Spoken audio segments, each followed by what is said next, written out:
तो हेलो दोस्तों, कैसे हैं आप सभी। आई होप सभी अच्छे होंगे।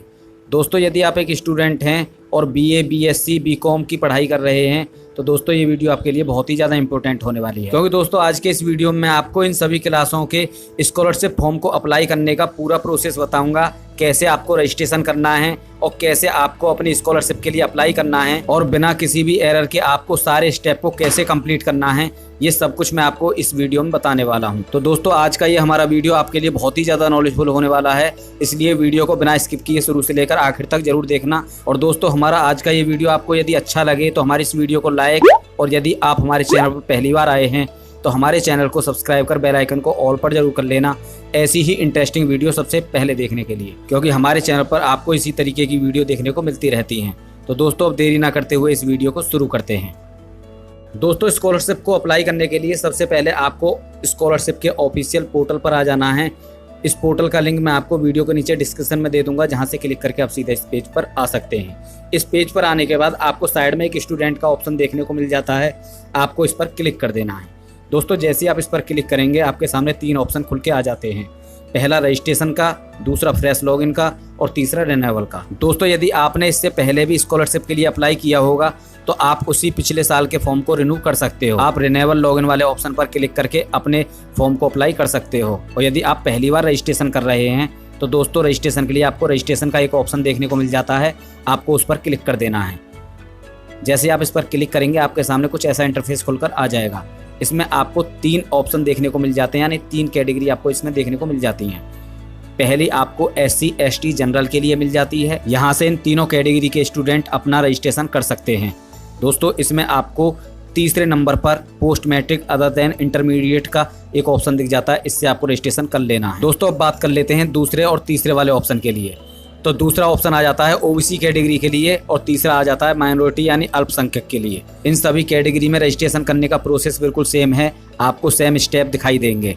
दोस्तों जैसा कि आप देख सकते हैं, सबसे पहले आपको इसमें प्री मैट्रिक मिल जाता है, यानी कि आप 9वीं 10वीं के छात्र हैं तो आपको इस पर क्लिक कर देना है।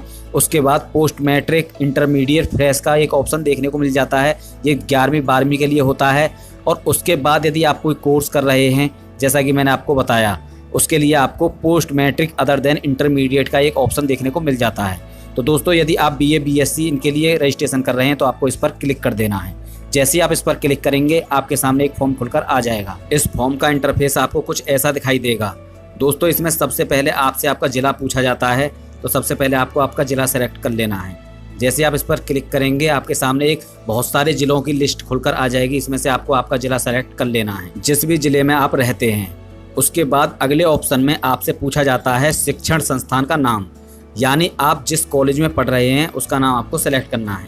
जैसे आप इस पर क्लिक करेंगे आपके सामने बहुत सारे कॉलेज की लिस्ट खुलकर आ जाएगी, इसमें से आपको बड़ी ही सावधानी से अपने कॉलेज का नाम सेलेक्ट कर लेना है। और दोस्तों यदि आपको इसको सेलेक्ट करने में कोई परेशानी आती है तो सबसे पहले आपको अपने स्कूल कॉलेज से कांटेक्ट कर लेना है, क्योंकि आप यहाँ गलती कर देंगे तो आपकी स्कॉलरशिप नहीं आएगी।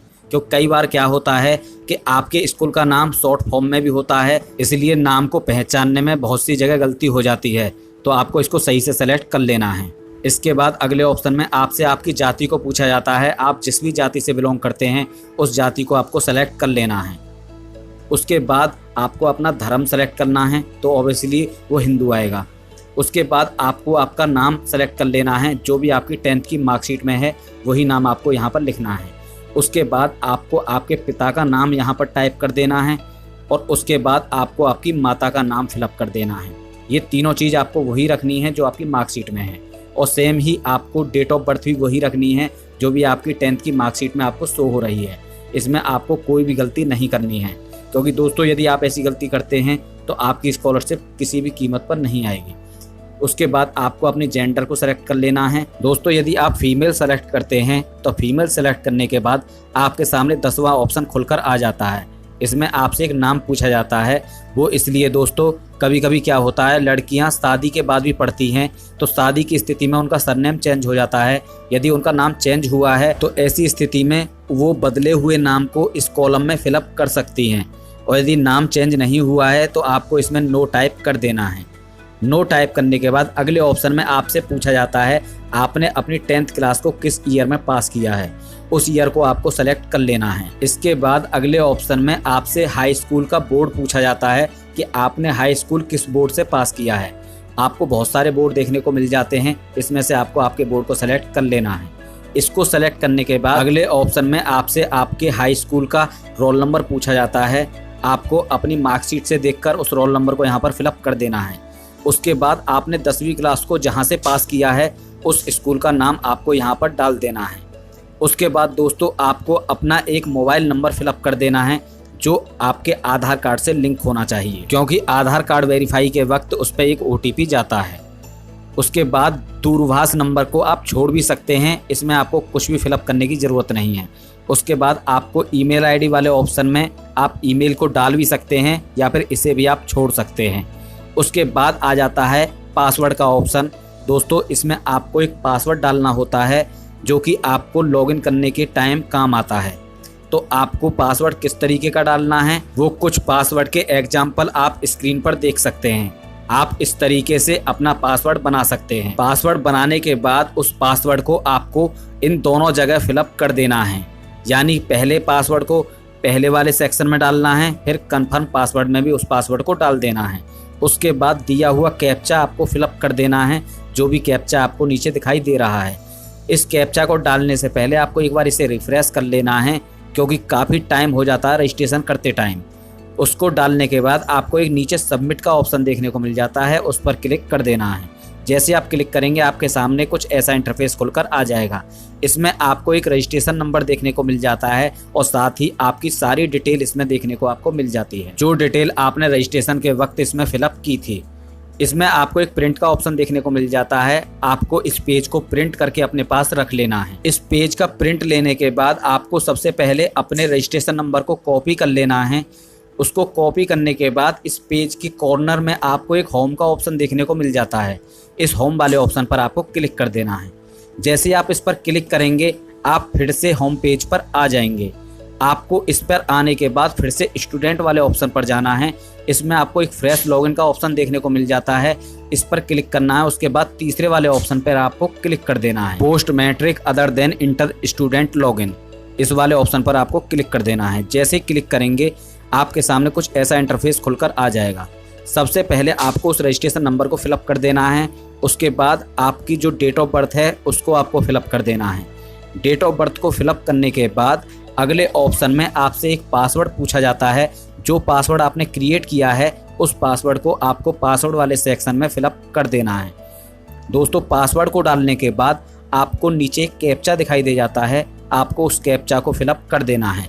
कैप्चा फिलअप करने के बाद आपको एक सबमिट का ऑप्शन देखने को मिल जाता है, इस पर आपको क्लिक कर देना है। जैसे ही आप इस पर क्लिक करेंगे आपके सामने कुछ ऐसा इंटरफेस खुलकर आ जाएगा। दोस्तों इसमें आपको आपकी सारी डिटेल दिखाई दे जाती है और साथ ही इसमें आपको कुछ स्टेप दिखाई दे जाते हैं जो कि आपको पूरे करने होते हैं। इसको जब आप लॉगिन करते हैं, लॉगिन करने के बाद आपको 2 स्टेप पर ग्रीन टिक दिखाई देगा, एक रजिस्ट्रेशन का और एक रजिस्ट्रेशन की स्लिप का, क्योंकि इसको आप कंप्लीट कर लेते हैं। उसके बाद बारी आ जाती है तीसरे ऑप्शन की और ऐसे करते करते आपको सारे स्टेप कंप्लीट करने होते हैं। तो दोस्तों बारी आ जाती है तीसरे की, तो इसको कंप्लीट करके आपको दिखा देते हैं। जैसे ही आप इसको ओपन करेंगे आपके सामने कुछ ऐसा इंटरफेस खुलकर आ जाएगा। इस तीसरे स्टेप में आपको सबसे पहले अपनी शिक्षा के विवरण को फिलअप करना है, जैसे कि पाठ्यक्रम का प्रकार। इसमें आपको कुछ भी फिलअप नहीं करना है, ये ऑटोमेटिक फिलअप रहता है। उसके बाद पाठ्यक्रम का नाम, जिस भी क्लास का आप रजिस्ट्रेशन यानी कि स्कॉलरशिप के लिए अप्लाई कर रहे हैं उसको आपको सेलेक्ट कर लेना है। इसमें आपको बहुत से नामों की लिस्ट देखने को मिल जाती है, इसमें से आप जिसके लिए रजिस्ट्रेशन कर रहे हैं उसको सेलेक्ट कर लेना है। इसके बाद अगले ऑप्शन में वर्तमान पाठ्यक्रम का ब्रांच, उसको आपको सेलेक्ट कर लेना है। उसको सेलेक्ट करने के बाद अगले ऑप्शन में आपसे पूछी जाती है पाठ्यक्रम का वर्ष या अवधि, यानी आप जिस कोर्स को कर रहे हैं उसकी अवधि कितने टाइम की है, यानी कितने साल का वो कोर्स है और कौन से ईयर में आप फिलहाल हैं। यानी आप फर्स्ट ईयर में हैं तो फर्स्ट ईयर को सेलेक्ट करना है, सेकंड ईयर में है तो सेकंड ईयर को, तो इस तरीके से आपको सेलेक्ट कर लेना है। उसके बाद आपसे अगले ऑप्शन में पूछा जाता है क्या आपका प्रवेश लेटरल एंट्री के आधार पर हुआ है। दोस्तों इसको थोड़ा ध्यान से समझना, यदि आप किसी कॉलेज में हैं, फर्स्ट ईयर कहीं से करते हैं और सेकंड ईयर कहीं से करते हैं, तो इसमें आपको यस या नो पर क्लिक करना है। यदि एक ही कॉलेज से कर रहे हैं तो आपको नो करना है और यदि अलग अलग कॉलेज से किया है तो आपको यस पर क्लिक कर देना है। उसके बाद आपसे पूछा जाता है आवासीय या दिवा छात्र। दोस्तों यदि आप हॉस्टल में रहते हैं, वहाँ से अपने पढ़ाई कर रहे हैं, तो आपको आवासीय छात्र पर क्लिक करना है। और यदि अपने घर से अप डाउन कर रहे हैं तो आपको दिवा छात्र पर क्लिक कर देना है। उसके बाद आपसे वर्तमान पाठ्यक्रम के प्रथम वर्ष में प्रवेश की तिथि को पूछा जाता है, उसको आपको फिलअप कर देना है। उसके बाद पाठ्यक्रम के वर्तमान सत्र में प्रवेश की तिथि को पूछा जाता है, यानी आप जिस साल में इस फॉर्म को अप्लाई कर रहे हैं उस साल की एडमिशन डेट को आपको यहाँ पर डाल देना है। उसके बाद आपसे पूछा जाता है विश्वविद्यालय बोर्ड का एफिलिएटिंग एजेंसी का पंजीयन क्रमांक, यानी आपके विश्वविद्यालय का रजिस्ट्रेशन नंबर आपसे पूछा जाता है, वो आपको यहाँ पर फिलअप कर देना है। उसके बाद विश्वविद्यालय एजेंसी का नाम आपको पहले से फिलअप मिल जाएगा या फिर आपको सेलेक्ट कर लेना है। दोस्तों इसके बाद अगले ऑप्शन में आपसे पूछा जाता है जिस भी क्लास में आप पढ़ रहे हैं उसमें आपका जब एडमिशन हुआ था तो क्या आपकी 12वीं कक्षा के नंबरों के आधार पर हुआ था तो आपको यस पर क्लिक कर देना है, वरना आपको नो पर क्लिक कर देना है। उसके बाद पाठ्यक्रम की पात्रता आपको सेलेक्ट कर लेनी है कि आपने कौन सी क्लास से इसमें एडमिशन लिया है। उसके बाद अगले ऑप्शन में आपसे पूछा जाता है कि फिलहाल जिस क्लास में आप पढ़ रहे हैं उसमें जो आपका एडमिशन हुआ है वो यूपीएससी या एनईटी के माध्यम से हुआ है या फिर नहीं। दोस्तों यदि आप इस पर यस सेलेक्ट करते हैं तो आपके सामने 14वां, 15वां, 16वां, 17वां और 18वां ऑप्शन खुलकर आ जाता है, जिसमें आपको उसकी सारी डिटेल फिलअप करनी होती है। और यदि आप नो सेलेक्ट करते हैं तो इस ऑप्शन में आपको कुछ भी फिलअप नहीं करना होता है। इसके बाद अगले ऑप्शन में आपसे आपकी विगत क्लासों के अंकों का विवरण पूछा जाता है, जैसे कि आपने हाई स्कूल और इंटरमीडिएट को जब पास किया है उसकी सारी डिटेल आपको फिलअप कर देनी है। जिस भी बोर्ड से आपने उस क्लास को पास किया है, कितने % आपको उसमें अंक मिले हैं, वो सारी डिटेल को आपको फिलअप कर देना है। और यदि इन क्लासों के अलावा भी यदि आपने कोई डिप्लोमा किया है उसकी भी आप डिटेल देना चाहते हैं तो ऐड न्यू रो पर क्लिक करके आप उसकी डिटेल को दे सकते हैं। इन सारी डिटेल को फिलअप करने के बाद आपको थोड़ा स्क्रॉल डाउन करना है। स्क्रॉल डाउन करने के बाद आपको एक कैप्चा दिखाई देगा। सबसे पहले आपको इसे रिफ्रेश कर देना है। रिफ्रेश करने के बाद एक नया कैप्चा आपके सामने आ जाएगा, उसको आपको फिलअप कर देना है। उसके बाद आपको टर्म एंड कंडीशन को एक्सेप्ट करना है। उसके बाद सबमिट वाले ऑप्शन पर आपको क्लिक कर देना है। जैसे आप क्लिक करेंगे उसके बाद आपके सामने एक नया पेज खुलकर आ जाएगा। इसमें आपसे आपका निजी विवरण पूछा जाता है और साथ ही इस पेज में आप ऊपर की तरफ देखेंगे तो आपको 2 ऑप्शन पर ग्रीन टिक दिखाई देगा, एक रजिस्ट्रेशन का, एक शैक्षणिक का। अब आपको आपकी निजी जानकारी देनी होती है, जैसे कि आपका एड्रेस, आप कहाँ के रहने वाले हैं, उसको आपको फिलअप कर देना है। यदि आपका परमानेंट और करंट एड्रेस एक ही है तो आपको एक टिक करने का ऑप्शन देखने को मिल जाता है। जैसे ही आप इस पर टिक करेंगे आपका जो एड्रेस परमानेंट में है वो करंट में भी आ जाएगा। उसके बाद अगले ऑप्शन में आपसे एक राशन कार्ड संख्या को पूछा जाता है। यदि आपके पास राशन कार्ड है तो उसकी डिटेल आपको फिलअप कर देनी है, यानी उसका नंबर आपको डाल देना है। और यदि नहीं है तो सिंपल आपको 0 उसमें टाइप कर देना है और अगले स्टेप की तरफ बढ़ जाना है। इसके बाद अगले ऑप्शन में आपसे पूछा जाता है कि आपको किसी भी प्रकार की दिव्यांगता यानी विकलांगता तो नहीं है। यदि आपको है तो आपको अपने अनुसार उसको सेलेक्ट कर लेना है। आपको काफ़ी ऑप्शन देखने को मिल जाते हैं, लेकिन इसको यदि आप सेलेक्ट करते हैं तो आपको काफ़ी डिटेल इसमें फिलअप करनी होगी। और यदि आप विकलांग नहीं हैं तो आपको सिंपली इसे छोड़ देना है और नीचे आपको कैप्चा फिलअप कर देना है। कैप्चा फिलअप करने के बाद टर्म एंड कंडीशन को एक्सेप्ट करना है और अपडेट वाले ऑप्शन पर क्लिक कर देना है। इसके बाद आपके सामने बैंक की डिटेल फिलअप करने के लिए एक नया पेज खुलकर आ जाएगा। इसमें आपको अपने बैंक की सारी डिटेल फिलअप कर देनी है। सबसे पहले आपसे आपके बैंक का नाम पूछा जाता है। जैसे ही आप इस पर क्लिक करते हैं आपके सामने एक बैंकों की लिस्ट खुलकर आ जाती है। जो भी आपके बैंक का नाम है, जिसका भी आप खाता देना चाहते हैं, उस बैंक को आपको सेलेक्ट कर लेना है। इसके बाद वो जो बैंक है वो किस जिले में है, उस जिले का नाम आपको सेलेक्ट कर लेना है। इसको सेलेक्ट करने के बाद अगले ऑप्शन में आपसे उस बैंक की ब्रांच का नाम पूछा जाता है। जिस भी ब्रांच का वो खाता है उसका नाम आपको सेलेक्ट कर लेना है। जैसे ही ब्रांच वाले ऑप्शन पर आप क्लिक करेंगे उसके बाद आपके सामने एक लिस्ट खुलकर आ जाएगी। उसमें से आपको आपकी ब्रांच को सेलेक्ट कर लेना है, जिस भी ब्रांच का आपका खाता है। इसके बाद अगले ऑप्शन में आपसे पूछा जाता है छात्र छात्रा का बैंक खाता संख्या। तो दोस्तों आपको ये पासबुक से सही से देखकर फिलअप करना है। इसमें यदि आप गलती कर देंगे तो आपकी स्कॉलरशिप नहीं आ पाएगी। इन दोनों जगह अपने अकाउंट नंबर को सही से फिलअप करने के बाद अगले ऑप्शन में आपको आपका IFSC कोड पहले से फिलअप मिल जाता है। उसके बाद अगले ऑप्शन में आपको आपका नाम फिलअप कर देना है और उसके बाद आपको दिया हुआ कैप्चा फिलअप कर देना है, जो भी कैप्चा आपको स्क्रीन पर दिखाई दे रहा है। उस कैप्चा को फिलअप करने के बाद नीचे दी गई टर्म एंड कंडीशन को एक्सेप्ट करना है। उसके बाद अपडेट वाले ऑप्शन पर क्लिक कर देना है। इसके बाद फिर से आपके सामने एक नया पेज खुलकर आ जाएगा। इसमें आपसे शुल्क संबंधित विवरण को पूछा जाता है, यानी आपकी फीस कितनी जाती है उसको आपको यहाँ पर फिलअप कर देना है। लेकिन दोस्तों, इस फीस को फिलअप करने से पहले आपको अपने स्कूल कॉलेज से एक बार कांटेक्ट कर लेना है, तभी आप इस स्टेप को कंप्लीट करें, वरना आपसे गलती हो जाती है तो आपकी स्कॉलरशिप नहीं आएगी। इस फीस को फिलअप करने के बाद आपको दिया हुआ कैप्चा फिलअप कर देना है। उसके बाद टर्म एंड कंडीशन को एक्सेप्ट करना है और अपडेट वाले ऑप्शन पर क्लिक कर देना है। जैसे ही आप इस पर क्लिक करेंगे उसके बाद अगला ऑप्शन आपके सामने खुलकर आ जाएगा, गत वर्ष का विवरण। यानी अभी आप जिस क्लास में पढ़ रहे हैं उससे पिछली क्लास का आपको इसमें विवरण देना होता है। तो वो क्लास आपकी पास हुई तो आपको पास पर क्लिक कर देना है। उसके बाद उसमें आपकी वार्षिक परीक्षा प्रणाली थी या सेमेस्टर प्रणाली, वो आपको सेलेक्ट कर लेना है। उसके बाद अगले ऑप्शन में गत वर्ष की अंक प्रणाली आपको सेलेक्ट कर लेनी है। इसमें आपको कई ऑप्शन देखने को मिल जाते हैं, इनमें से आपको आपकी प्रणाली को सेलेक्ट कर लेना है। उसको सेलेक्ट करने के बाद अगले ऑप्शन में आपको कुछ भी फिलअप नहीं करना होता है, उसमें आपको कुछ भी फिलअप करने की ज़रूरत नहीं है। उसके बाद गत वर्ष का प्राप्तांक, यानी आपका जो पिछला साल था उसमें आपको कितने अंक मिले थे वो आपको फिलअप कर देना है।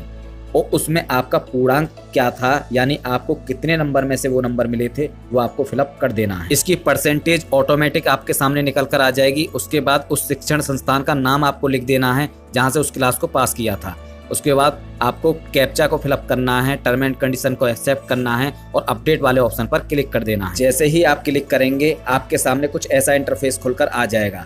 इसमें आप दोस्तों देख सकते हैं आपके आवेदन पत्र की प्रविष्टियां सफलतापूर्वक भरी गई हैं। आवेदन पत्र को पूर्ण करने हेतु अगला चरण फोटो अपलोड करें। बिना फोटो के आवेदन पत्र को पूर्ण नहीं माना जाएगा। तो दोस्तों, इस तरीके का एक ऑप्शन आपके सामने आ जाता है। इसके बाद आपको होम पेज पर बैक चले जाना है। जैसे आप यहाँ पर आएंगे तो आपको 3 स्टेप पर ग्रीन टिक दिखाई देगा। उसके बाद अगले ऑप्शन पर आपको क्लिक करना है और नीचे आपको एक चूज फाइल का एक ऑप्शन देखने को मिल जाता है। इस पर आपको क्लिक करना है और जहाँ पर भी आपने आपका फोटो को रखा है उसको आपको सेलेक्ट कर लेना है और अपलोड वाले ऑप्शन पर क्लिक कर देना है। जैसे ही अपलोड वाले ऑप्शन पर आप क्लिक करेंगे आपके सामने एक पॉपअप आएगा, उसको ओके कर देना है तो आपका फोटो सक्सेसफुली अपलोड हो जाएगा। इसके बाद आपको फिर से होम पेज पर चले जाना है। जैसे ही होम पेज पर क्लिक करेंगे आपके सामने फिर से वही इंटरफेस आ जाएगा और आपको फोटो अपलोड वाले ऑप्शन पर भी ग्रीन टिक दिखाई देगा, यानी आपका ये स्टेप भी कंप्लीट हो चुका है। इसके बाद अगले ऑप्शन आवेदन पत्र को संशोधित करे वाले ऑप्शन पर आपको कुछ भी नहीं करना है। वो आपको कोई भी आपके फॉर्म में कमी होती है तब उसका इस्तेमाल किया जाता है। इसके बाद अगले ऑप्शन आय एवं जाति प्रमाणीकरण हेतु वाले ऑप्शन पर आपको क्लिक कर देना है। जैसे ही आप क्लिक करेंगे उसके बाद आपके सामने कुछ ऐसा इंटरफेस खुलकर आ जाएगा। इसमें आपसे आपके आय प्रमाण पत्र की कुछ डिटेल मांगी जाती है, जैसे कि आपके आय प्रमाण पत्र का आवेदन फॉर्म संख्या आपको फिलअप कर देना है। उसके बाद आपके आय प्रमाण पत्र का क्रमांक आपको फिलअप कर देना है। इन दोनों को फिलअप करने के बाद आपको नीचे दिया हुआ कैप्चा फिलअप कर देना है, जो भी कैप्चा आपको नीचे दिखाई दे रहा है। इस कैप्चा को फिलअप करने के बाद उसी के नीचे आपको एक सबमिट का ऑप्शन देखने को मिल जाता है। इस सबमिट वाले ऑप्शन पर आपको क्लिक कर देना है। इस पर क्लिक करने के बाद आपको थोड़ा स्क्रॉल डाउन करना है। जैसे ही आप स्क्रॉल डाउन करेंगे आपके आय प्रमाण पत्र की सारी डिटेल आपको दिखाई देने लग जाएगी। उसके बाद नीचे वेरीफाई इनकम डिटेल वाले ऑप्शन पर आपको क्लिक कर देना है। जैसे ही आप क्लिक करेंगे उसके बाद दोस्तों आपके सामने कुछ ऐसा इंटरफेस खुलकर आ जाएगा। आप देख सकते हैं आपका इनकम सर्टिफिकेट वेरीफाई हो चुका है। दोस्तों, आप में से कुछ लोग ये भी सोच रहे होंगे कि इसमें जाति प्रमाण पत्र की डिटेल को तो मांगा ही नहीं है। दोस्तों, मैं आपको बता दूं, ये जनरल कैटेगरी का फॉर्म है जिसको हम अप्लाई कर रहे हैं और जनरल कैटेगरी में जाति प्रमाण पत्र की कोई भी जरूरत नहीं होती है, इसीलिए आय प्रमाण पत्र के बाद डायरेक्ट वेरीफाई हो जाता है। दोस्तों, इसके बाद प्रमाणीकरण हेतु आधार नंबर डाले वाले ऑप्शन पर क्लिक कर देना है। जैसे ही क्लिक करेंगे आपके सामने कुछ ऐसा इंटरफेस खुलकर आ जाएगा। दोस्तों, इस पेज पर आने के बाद सबसे पहले आपको एक चीज का ध्यान रखना है, जो आप ये आधार कार्ड वेरीफाई कर रहे हैं इसमें आपको सिर्फ 3 टाइम का ही मौका मिलता है, तो इसलिए आपको थोड़ा ध्यान से वेरीफाई करना है, वरना आपका ये रजिस्ट्रेशन खराब भी हो सकता है। इसके बाद आपको नीचे अपने आधार कार्ड नंबर को फिलअप कर देना है। अपने आधार कार्ड नंबर को फिलअप करने के बाद आपको वही आधार कार्ड नंबर कन्फर्म आधार कार्ड नंबर में भी डाल देना है, यानी ये आपका आधार कार्ड नंबर आपको 2 बार फिलअप कर देना है। दोनों बार आधार कार्ड नंबर को फिलअप करने के बाद आपको टर्म एंड कंडीशन को एक्सेप्ट करना है और इसको एक्सेप्ट करने के बाद आपको नीचे दिया हुआ कैप्चा फिलअप कर देना है। उस कैप्चा को फिलअप करने के बाद आपको वेरीफाई आधार वाले ऑप्शन पर क्लिक कर देना है। जैसे ही आप इस पर क्लिक करेंगे तो आपके सामने कुछ ऐसा इंटरफेस खुलकर आ जाएगा। जो आपका आधार डेमोग्राफिक ऑथेंटिकेशन है उस पर आपको ग्रीन टिक दिखाई देगा और साथ ही प्रमाणीकरण सफल का एक मैसेज भी आपके सामने आ जाता है। उसके बाद बारी आ जाती है दूसरे स्टेप को कंप्लीट करने की, यानी अपने आधार कार्ड को OTP के माध्यम से वेरीफाई करने की। तो उसके लिए आपको इस वाले ऑप्शन पर क्लिक कर देना है। जैसे ही आप क्लिक करेंगे तो आपके सामने ऐसा इंटरफेस खुलकर आ जाएगा। तो दोस्तों सबसे पहले OTP को भेजने के लिए आपको रीसेंट OTP का एक ऑप्शन देखने को मिल जाता है, इस पर आपको क्लिक कर देना है। जैसे ही आप इस पर क्लिक करेंगे, इस पर क्लिक करने के बाद आपके सामने कुछ ऐसा मैसेज आ जाएगा कि आपके रजिस्टर्ड मोबाइल नंबर पर एक OTP भेज दिया गया है। दोस्तों यदि आपको नहीं पता है कि आपके आधार कार्ड से कौन सा मोबाइल नंबर लिंक है तो उसके लिए आपको उस मोबाइल के आखिरी 4 अंक देखने को मिल जाते हैं। इससे आप पहचान कर सकते हैं कि वो नंबर कौन सा है। उस मोबाइल नंबर पर आधार कार्ड की तरफ से एक 1 टाइम पासवर्ड को भेज दिया जाता है। उस पासवर्ड को आपको उससे देखकर OTP कोड भरे वाले ऑप्शन में फिलअप कर देना है और उस कोड को फिलअप करने के बाद नीचे verify Aadhaar by mobile OTP वाले ऑप्शन पर क्लिक कर देना है। जैसे ही आप क्लिक करेंगे आपके सारे स्टेप कंप्लीट हो जाते हैं और साथ ही जांच हेतु आवेदन प्रिंट करने वाला ऑप्शन भी हाईलाइट हो जाता है। यानी आप अपने स्कूल में अपनी स्कॉलरशिप फॉर्म को चेक कराने के लिए यहाँ से प्रिंट को ले सकते हैं। उस पर प्रिंट लेने के लिए आपको इस पर क्लिक कर देना है। जैसे ही आप इस पर क्लिक करेंगे आपके सामने आपका फॉर्म खुलकर आ जाएगा। अपने स्कूल कॉलेज में इस फॉर्म को चेक कराने के लिए इसका प्रिंट निकालकर आपको अपने पास रख लेना है। इसको प्रिंट करने के लिए प्रिंट का एक ऑप्शन आपको ऊपर की तरफ ही मिल जाता है, जिस पर क्लिक करके इस पेज का प्रिंट आप ले सकते हैं। जांच हेतु आवेदन प्रिंट करने के बाद आपके सामने जांच के उपरांत आवेदन पत्र सबमिट करने वाला ऑप्शन हाईलाइट हो जाता है। यानी आपके फॉर्म की जब जांच हो जाती है उसके उपरांत आप इस पर क्लिक करके अपने फॉर्म को लॉक कर सकते हैं और लॉक करने के 3 दिन के बाद संस्था में जमा करने हेतु आवेदन का प्रिंट ले सकते हैं, जिसको आप हार्ड कॉपी बोल सकते हैं और उसको आपको अपने स्कूल कॉलेज में जमा कर देना है। लेकिन दोस्तों इसको लॉक करने से पहले आपको एक चीज़ का विशेष ध्यान रखना है। जब आप अपने फॉर्म को जांच के लिए भेजते हैं, यानी आप अपने स्कूल कॉलेज में इसको चेक कराते हैं, उसमें कुछ कमी निकलती है तो दोस्तों उस कमी से पहले आपको इसे लॉक नहीं करना है। इसमें आप सुधार कर सकते हैं, कुछ भी बदलाव कर सकते हैं, लेकिन वो सिर्फ तभी तक कर सकते हैं जब तक कि ये लॉक नहीं है। और इसके लिए आपको आवेदन पत्र संशोधित करने का एक ऑप्शन देखने को मिल जाता है। इस पर क्लिक करके उस कमी को आप ठीक भी कर सकते हैं। लेकिन यदि आप लॉक कर देते हैं तो दोस्तों इसमें आप कुछ भी नहीं कर सकते हैं। तो इस चीज़ का आपको विशेष ध्यान रखना है कि लॉक करने से पहले एक बार आपको अपने स्कूल कॉलेज से एक बार उसे वेरीफाई करा लेना है, जिससे कि आपको ये आश्वासन रहे कि आपका जो फॉर्म है वो बिल्कुल ठीक है। तो दोस्तों ये आप अच्छी तरह समझ गए होंगे कि BA, BSc, BCom वाले स्टूडेंट कैसे अपनी स्कॉलरशिप का फॉर्म अप्लाई करेंगे, कैसे उसको फिलअप करेंगे। ये सब कुछ मैं इस वीडियो में आपको स्टेप बाय स्टेप बता चुका हूँ। और फिर भी दोस्तों यदि आपको कोई परेशानी आती है तो दोस्तों आप मुझे कमेंट के माध्यम से पूछ सकते हैं, मैं आपकी पूरी हेल्प करने की कोशिश करूँगा। तो दोस्तों आज की वीडियो में बस इतना ही था। उम्मीद करता हूँ आपको वीडियो अच्छी लगी होगी। दोस्तों यदि आपको ये वीडियो अच्छी लगी हो तो हमारी इस वीडियो को लाइक, और यदि आप हमारे चैनल पर पहली बार आए हैं तो हमारे चैनल को सब्सक्राइब कर बेल आइकन को ऑल पर जरूर कर लेना, ऐसी ही इंटरेस्टिंग वीडियो सबसे पहले देखने के लिए, क्योंकि हमारे चैनल पर आपको इसी तरीके की वीडियो देखने को मिलती रहती हैं। तो दोस्तों कल फिर मिलते हैं कुछ नए अपडेट, कुछ नई जानकारी के साथ। तब तक के लिए जय हिंद, जय भारत, जय माता दी।